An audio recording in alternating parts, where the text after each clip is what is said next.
And it wasn't until many years after I had gotten married and had children that I understood. And I talked with about this with Cameron, and he co-signed the same thing. Is I realized after the fact that I was not being overlooked. I was not inferior. I was not ugly. I was not any of these things. What was happening is that the Lord was putting a cloak of protection around me to hide me from the view of people who I was not supposed to be with. And when it came time for my husband to find me, he removed that cloak to make me visible to him. And it happened pretty much just like that. I really went overlooked and unnoticed by so many people. And it felt like at the time that I was beginning to know Cameron, that's when I became visible. And Cameron and I progressed into marriage pretty quickly.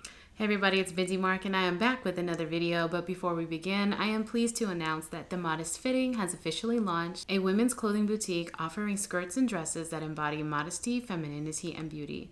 To learn more about dresses like this one and others available for purchase, head over to themodestfitting.com. But without further ado, let's begin. Hello, I am back with a please advise letter, taking a break from the book review that we are doing on Christian parenting. And this is, I'll just start out right ahead with what she's saying. I'm a bit discouraged. I'm a 25-year-old virgin Christian woman, and for as long as I've known myself, I've always had a desire to be married to a man of God. However, I have never been approached or pursued by one. This can be a bit discouraging because it seems like I'm overlooked all the time. I've had a few experiences with men in church who initially showed some interest but then strung me along and chose other women. This hurts a lot. There is a lack of trust that has been built up within me. Because of this, I'm afraid to even look at / converse with an attractive man in church. I'm afraid that I may get hurt again. I truly want to be married, but I think hurt and rejection and the fear of it is crippling me. Can you give me some advice? Number 1, on how to get over this hurdle. Number 2, some red flags to look out for in men who may be interested in me. Number 3, some boundaries I can take within my singleness to ensure that I won't get hurt during the talking phase. Number 4, some steps to take to appear more attractive to Christian men. Any advice that the Lord places on your heart concerning me is appreciated. All right, so short and sweet and to the point. And so as per usual, I'm just going to go through and respond to the letter. First of all, I want to say thank you for sending in this letter. I think that it's a good question that you've posed, and it's a question that I think a lot of women have on their minds. And so I'm glad that you sent it in, because while it's going to be a video directed specifically to you, it's likely going to be a video that a lot of other women can relate to. So you said, I'm a bit discouraged. I'm a 25-year-old virgin Christian woman, and I just wanted to take some time to congratulate you on observing purity as we are commanded to by our Father in heaven. I just want to say good job to you, and even thank you for doing that, because it's an incredible example to other women around you who, may be encouraged by your obedience to continue being obedient themselves. And especially in today's climate where sexual immorality is rampant amongst men and women, it is very difficult sometimes to stand your ground and to obey God as it relates to the laws that He has given us regarding how we are to manage our bodies. So I just wanted to say good job to you, and thank you for obeying God on that. It is a seed of obedience that is going to bear much fruit for you and even for the people around you who may be looking at you and watching you and you don't even know it. And you said, for as long as I've known myself, I've always had a desire to be married to a man of God. And I also wanted to stop and say that this is a good desire. I think that it's good that you've even, one, marriage is esteemed in the Bible, and it is a tool that God uses to really be a representation of really the gospel message here on earth. It's to be a physical representation between Jesus Christ, our Savior, and His bride, being the body or the church. And so that's a good desire to want to be used by the Lord to reflect that message of the gospel in the earth on his behalf. So that's a good thing. And I also want to point out too that it's commendable that you have a desire for marriage despite our culture's increasing pressure to persuade women to not only not desire children, but to not even desire marriage at all. You know, there's all of these movements online for decentering men, and we don't need marriage, and we don't need a man, and we don't need all of these things. So I just want to commend you for having a good attitude towards the biblical institution of marriage, because its roots and its legacy and its purpose is good. And so I'm glad that you have that desire. You said, however, I have never been approached and pursued by one.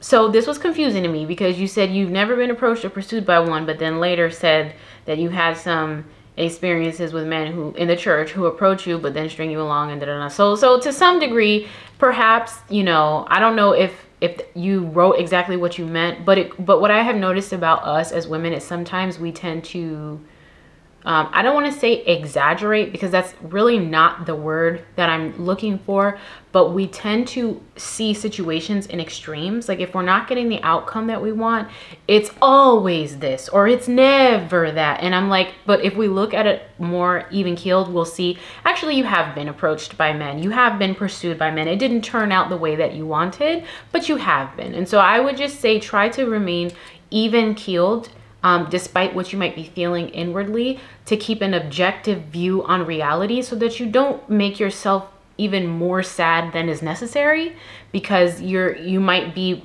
leaning too far one way or the other. So you said, I have never been approached and pursued by one. And so in addition to what I've just said, I also want to add just kind of like what my own experience was with this. Growing up, I would have said the same thing about myself, that I've never been pursued, never been approached.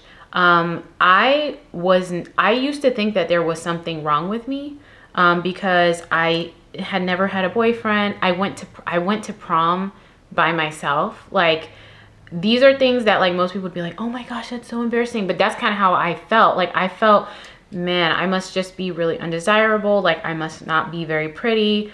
Nobody is interested in me. And I felt horribly about that. And I remember I would talk to my grandmother about it, and she would tell me, just wait on the Lord, wait on his timing. Like, don't worry about, you know, everyone around you has their boyfriends and all of these things. Like, don't worry about that. Just wait on God's timing. And, when she would tell me that, I would not listen to her, because I was just like, oh, she's old fashioned. She's old school. She didn't know what she was talking about.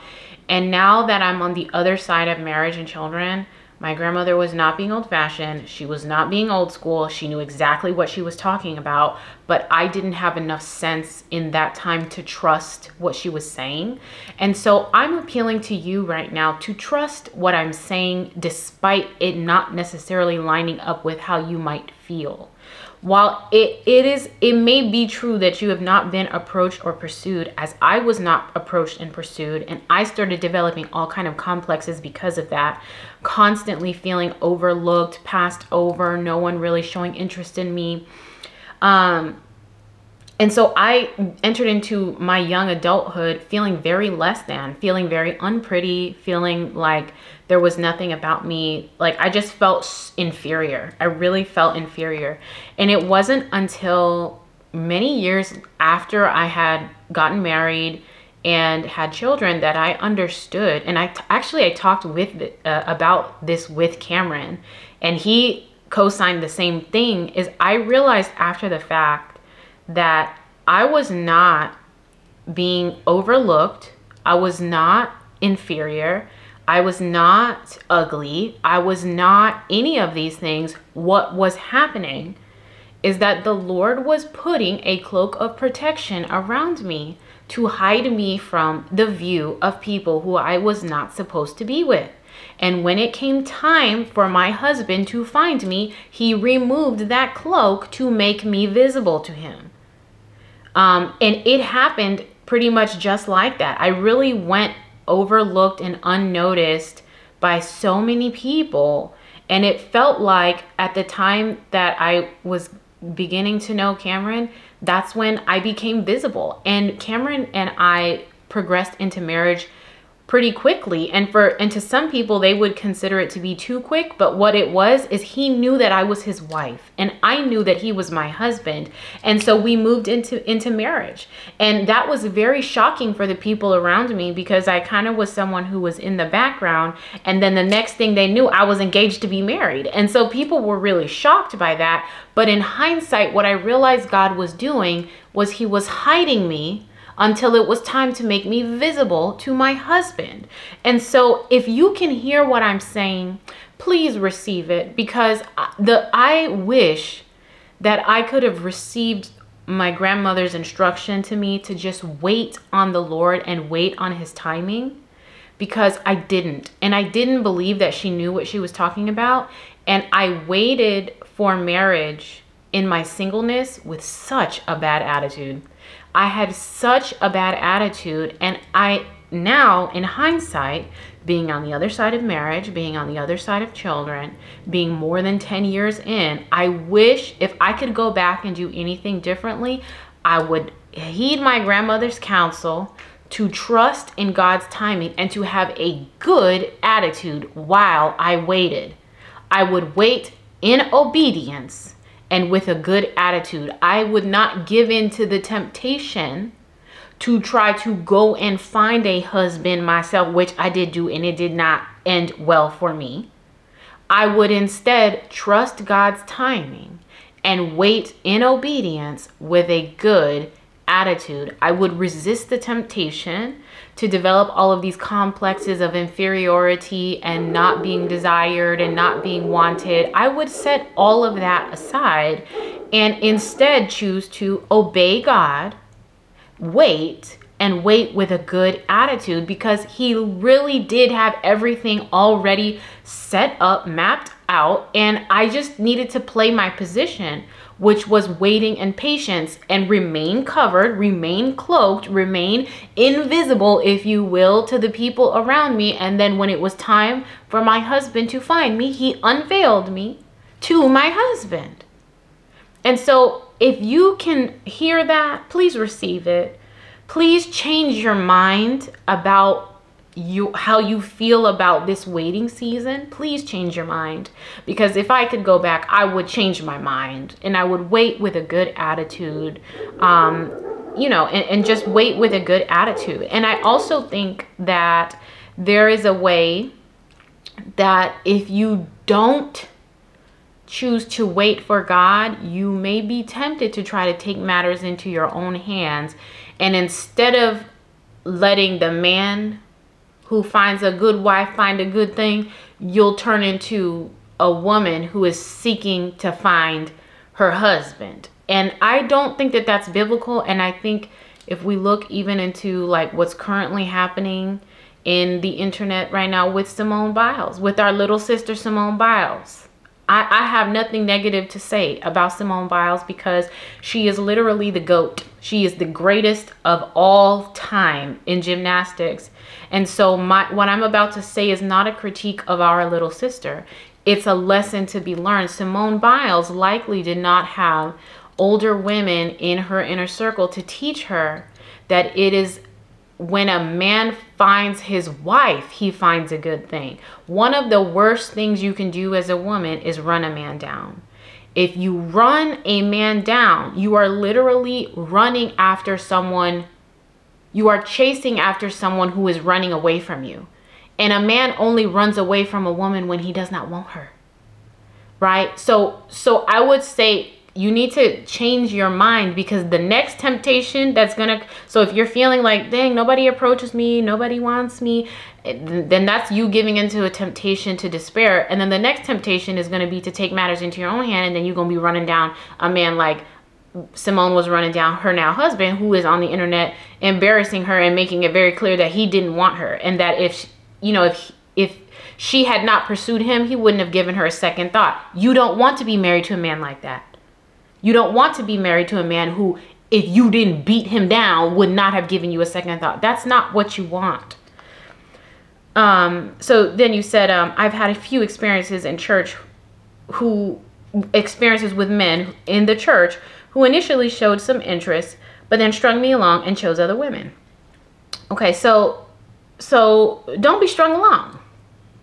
This is answering one of your questions from below where you said, you have some advice on how to have boundaries in dating. I have yet to make a committed video on some advice, biblical advice on how to handle dating, but you really shouldn't come away from a dating experience really down in the dumps. And if you do, it's because you're lacking boundaries within yourself. One of the things that so I'm borrowing this phrase from another content creator named Janice Hilton. She says dating is for data. Dating is the time to gather data about a man's fitness for marriage. It is not the time for you to start imagining this man being your husband, right? When you're talking about, oh, he strung me along and I got my heart broken, and it's like, girl, then you let yourself go too much. Like, you let your mind go into la la land where you started imagining that he was your husband. You probably, what would my name sound like with his last name? How many kids will we have? What are kids gonna look like? What kind of house we gonna? It's like, girl, this is not your husband. And you should not even be regarding him as such in your mind. Don't even regard him as such in your mind, because when you do that and you start putting the cart before the horse, so to speak, where you start imagining a married life with a man who has not proposed marriage to you, then you're going to set yourself up to be heartbroken when the dating relationship ends and he chooses someone else. I understand that this may not be 100% possible, but you should almost treat dating the way that you would reviewing job applications. Let's say you have a position open and you're receiving applications, and you choose and you find a good candidate. You're like, wow, he seems like a good candidate, and you offer the position, and then he said, you know, I appreciate the offer of the position, but I think I'm going to go over here. There may be some level of disappointment, but an employer is not about to boo-hoo cry over, you know, a potential employee choosing to go in a different direction. They're just going to look into the next best candidate. And I'm like, and to a degree, you kind of need to have that attitude when it comes to dating, because I think that women get themselves in trouble when they become overly emotionally invested in men who have not asked you to be their wife. And them not asking you to be their wife is not on accident. It's because they don't want you as a wife yet. So for a man who could say, I don't want her as a wife yet, you should not be having all of these kinds of strong emotions and all of these things. You have to guard your heart. Don't allow your mind to wander into la la land. Don't start imagining that, oh my God, this could be my husband. No, don't do that, because unless he asks you to be his wife, that's not on accident. It's not on accident. So when you said, you know, they showed interest and they strung me along and they chose other women, I have said this before. I think that there should be, you know, some people push back on this. I don't care. I still feel pretty strongly about this. I personally think a man knows when he has found his wife. I think a man knows when he has found his wife. And I think he knows within the first 3 months. So all this extended dating and he's talking about, oh, I don't know, or I'm not sure, or I need more time. That's just him saying he does not want you as a wife. So as a woman, there needs to be a time limit for how long you're going to let a man do this non-committal pursuit of you, such that you're setting aside your time and your energy and your effort for a man who is like, oh, I don't know, I need more time, I'm just not sure, maybe, I don't know. It's like, I think that 3 months is enough time. I think 3 months is enough time to spend time with a potential suitor, to gather data, not to spend time in la la land imagining, you know, what your life is going to be like when you guys get married, because you may not even be getting married. But you know, don't let someone string you along. I don't know how long it was going on, because you didn't share that. But my point is I'm like, 3 months to gather data is enough information. That's enough time. That way you're not so like devastated and distraught when he moves to a different opportunity, because it's like, okay, well, we were just gathering information. We were just having a preliminary interview. That's it. You said, you know, they string me along and then chose other women. I wrote and I underlined that and I said, good. I'm glad that they chose other women. Why? Because if you're not his wife, you don't want him choosing you. And I put hashtag Simone Biles. The worst position a woman can find herself in is married to a man who doesn't actually want her. So if the man spent some time with you and then chose to go in a different direction, good. Because what that means is you're not his wife. And you don't want to try to retroactively force fit yourself into someone's life as their wife if you are not actually their wife. You don't want that. Men self-selecting out of your life is just as valuable as the ones who self-select in. There are many women who today, right now, can tell you, I wish that this man would have self-selected out of my life. It would have made my life much better. So the no's that you've received are just as valuable, if not more valuable, than the yeses, because you only need one yes. But to get to that one yes, you might need 100 no's.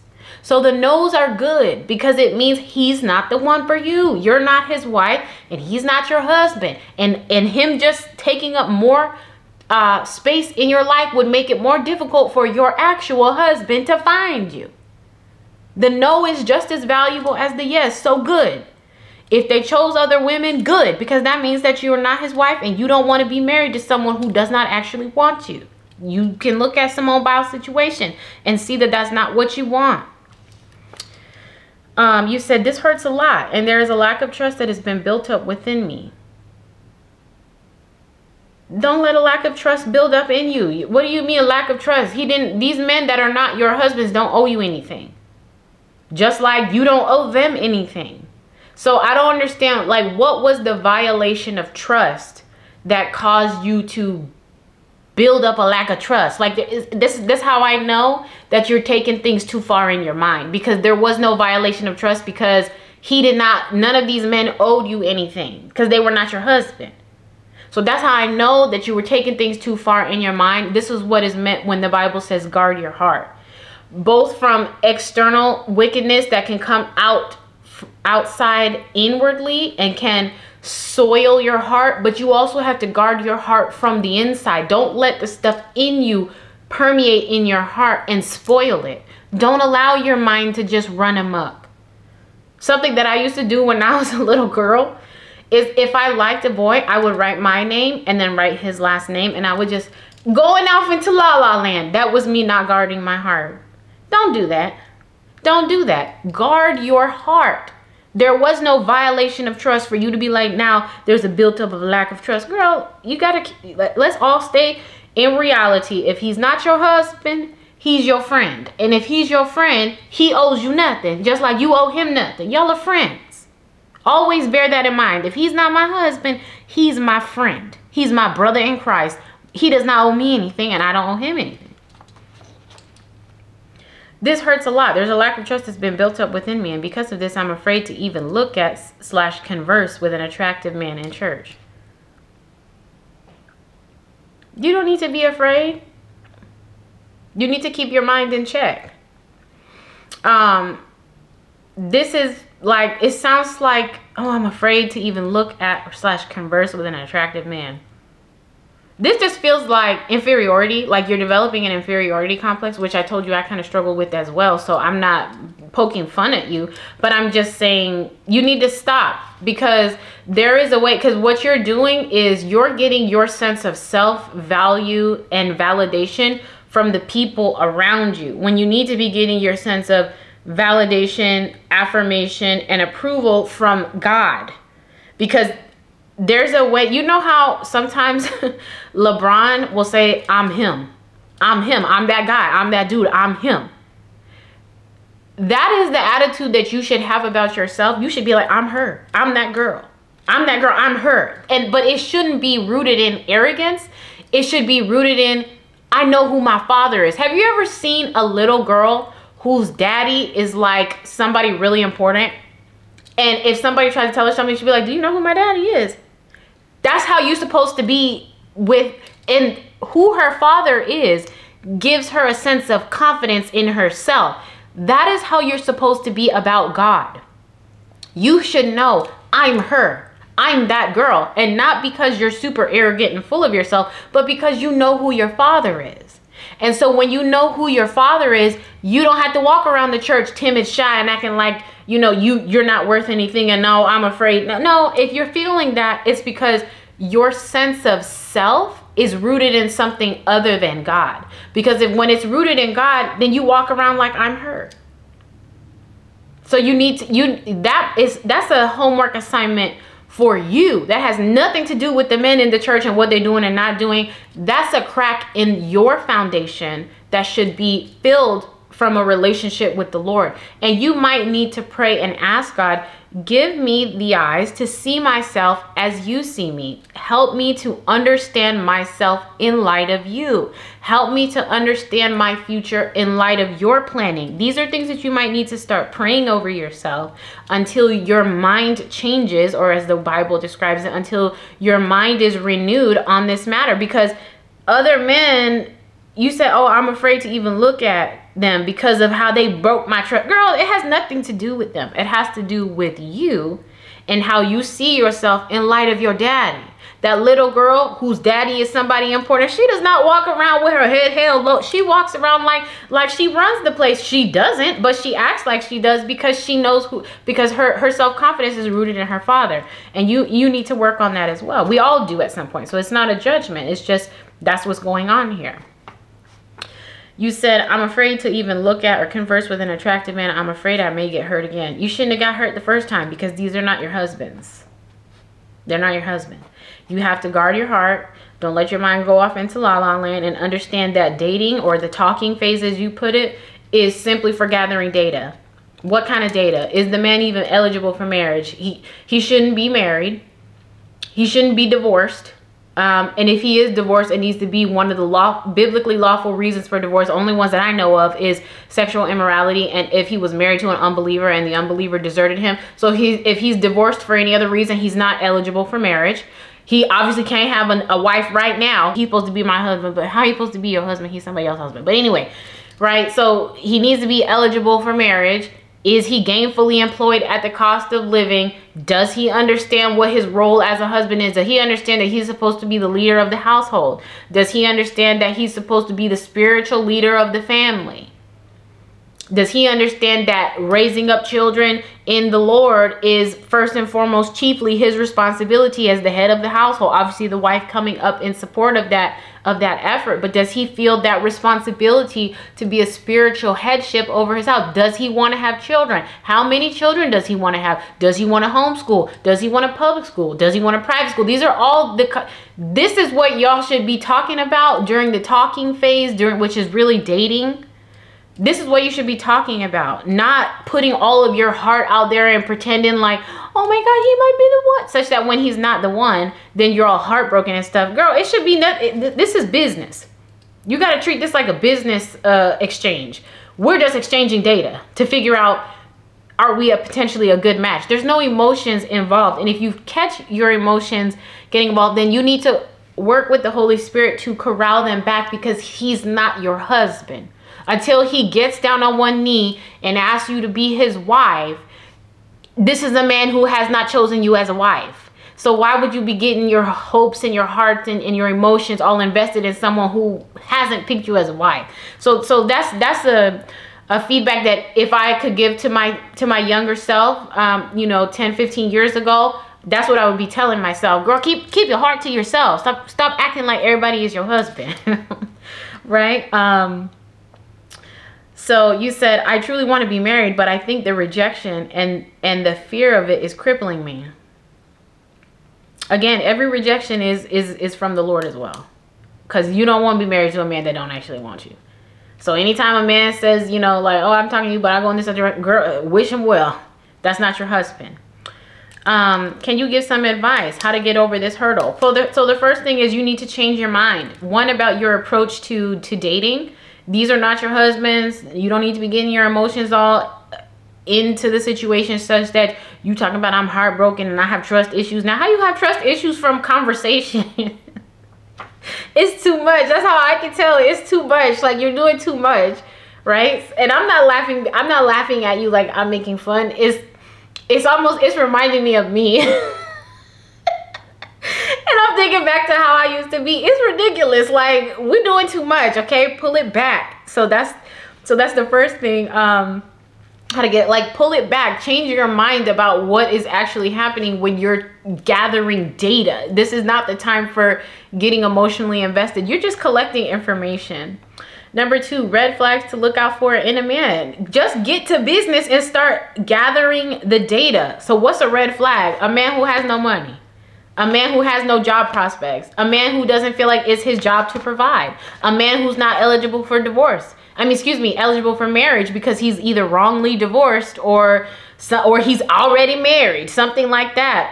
Another red flag is, if he, and I'll give some flexibility on this, but if I like, my daughters are babies, but when they come of age, I would discourage them from having dates and stuff too late in the evening. And I would absolutely, like, if a man is always trying to get you to come to his place, he's trying to have sex with you. So don't, oh, we're cooking together, we're going to his place to cook dinner. No, girl, don't do that. Don't go to his place. That's a red flag. Don't have him into your house. That's a red flag.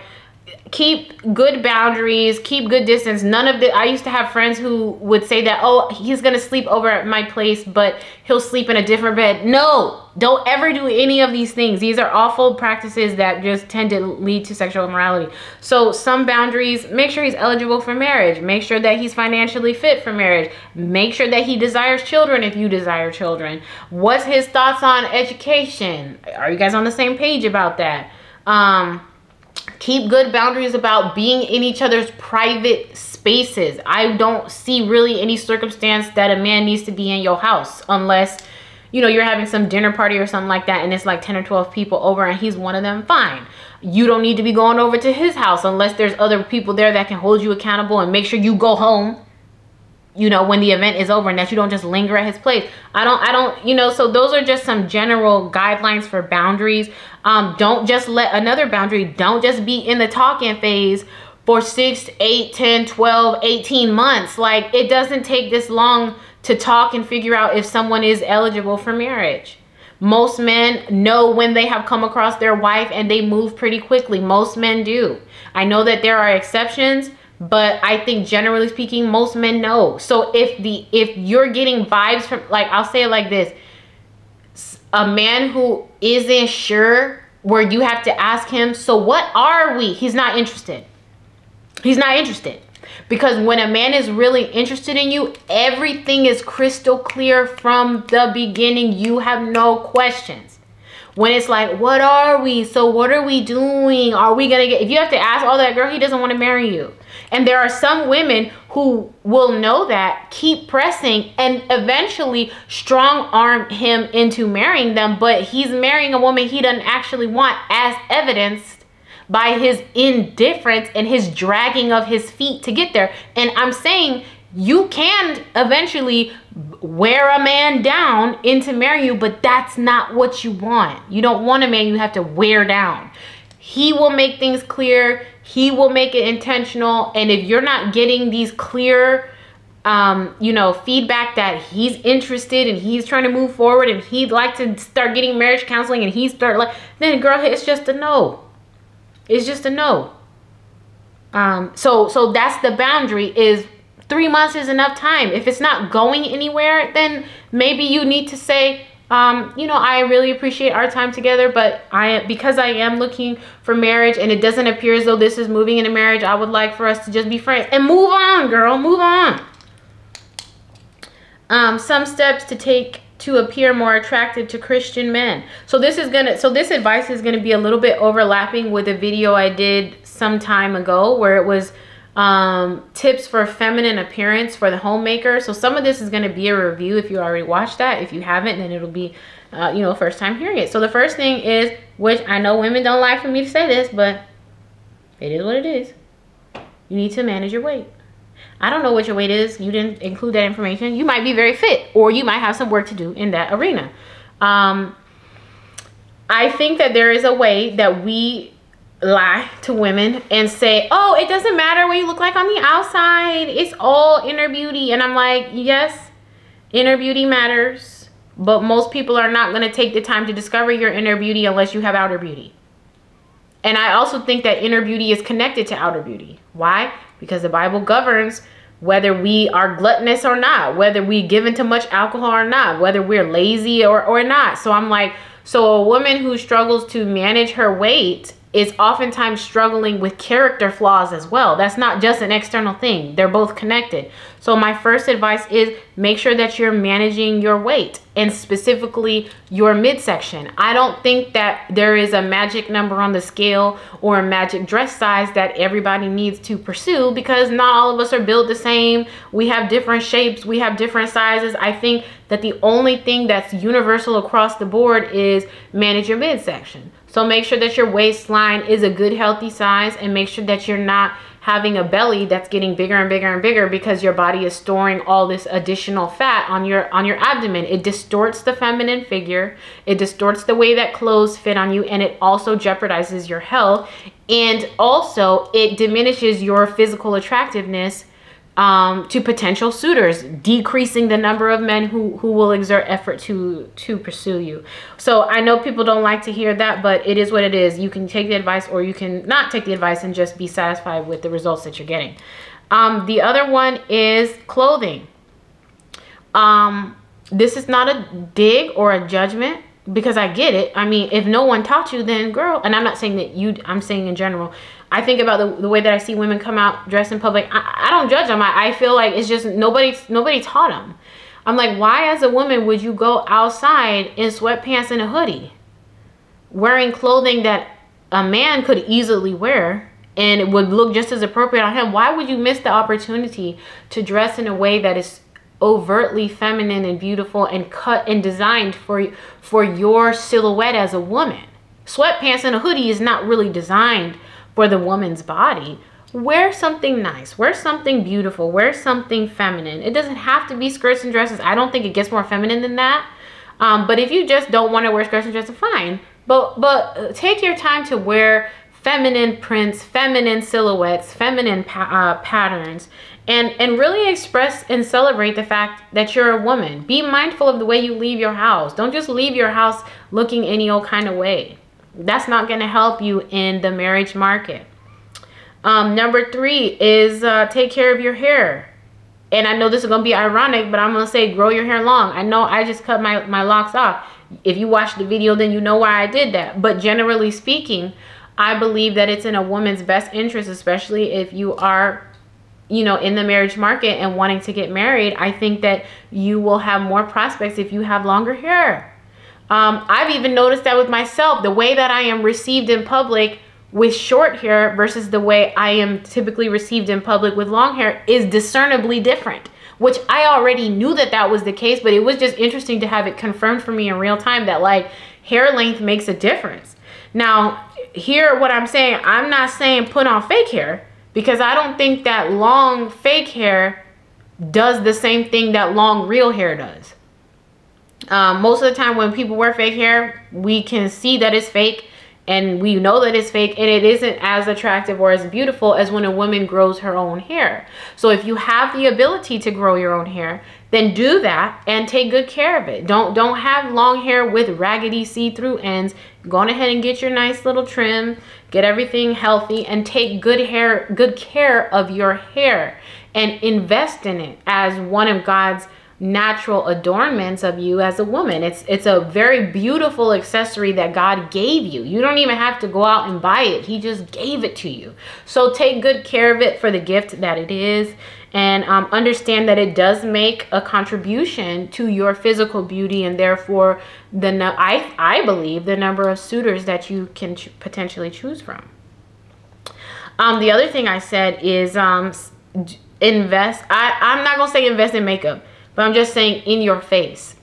There are some women who do makeup and it looks gorgeous. It looks beautiful, right? And there are some women who don't do makeup well, and it actually is a detraction. I am not a makeup guru. As you can see, I don't wear makeup because it's not my lane. I know it's not my lane, so I don't wear makeup. You will be able to know if you are a woman who does makeup well when you get compliments on your makeup. If you have a lot of people telling you, oh my God, your makeup looks so pretty, then you're the girl who knows how to do the makeup well. If you put on makeup and nobody says that to you, then you're probably overdoing it or doing it in a way that's diminishing your beauty. So you have to discern that. I'm not the best resource for that. But I was going to say also, if you're not a makeup person, just invest in your face. And what I mean by that is take good care of your skin. Use good quality soap and a good quality moisturizer. I don't think that you have to spend hundreds and thousands of dollars on skin products. I don't think that that's necessary. But, wash your face, keep your face clean, keep your face moisturized. If you see that, for me, I know that based on where I am in my menstrual cycle, I tend to get blemishes in accordance with my ovulation and with menstruation. And so I have, as of late, when I see a blemish coming in, I start taking special care to take care of it for the purposes of caring for my face. When I was younger, I would just let my skin pimple and scar and pimple and scar and pimple and scar. And now I'm like, no, I should be taking better care. So that's some feedback that I have for you, is take good care of your face and the skin on your face. So we're talking about manage a healthy waistline and belly. Think about your clothing. Take good care of your hair as God's natural accessory to you. Grow it long if you can. Either do your makeup beautifully or just take care of your natural face. Wash it, keep it clean, moisturized. And then lastly, but most importantly of all, you said, what are some steps to take to appear more attractive to Christian men? Spend time with the Lord. And don't spend time with the Lord as a means to getting a man. But what I'm saying is spend time with the Lord, because a man who actually belongs to the Lord will discern your having spent time with him and will find that very attractive.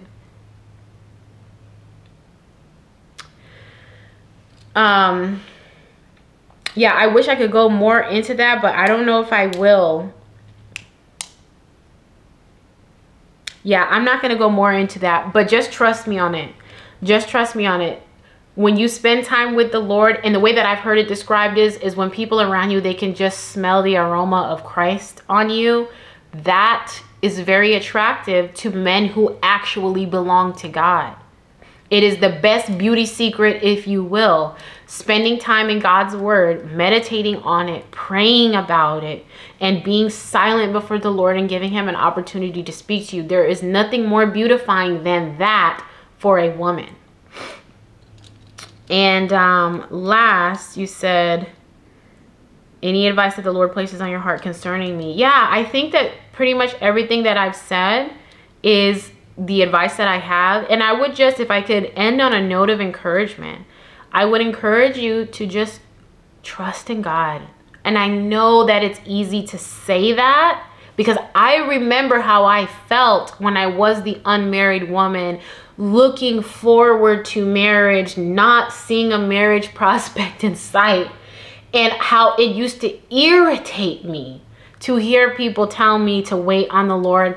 But now that I'm on the other side, I'm like, no, they really are telling you the truth when they're telling you to wait on the Lord. You do not want to be someone who is out here trying to find your husband for yourself, or getting all emotionally invested in every single man that approaches you. Because here's the thing, I really do believe it. I really do believe it, that God keeps people cloaked and almost invisible until it's time for their husband to find them.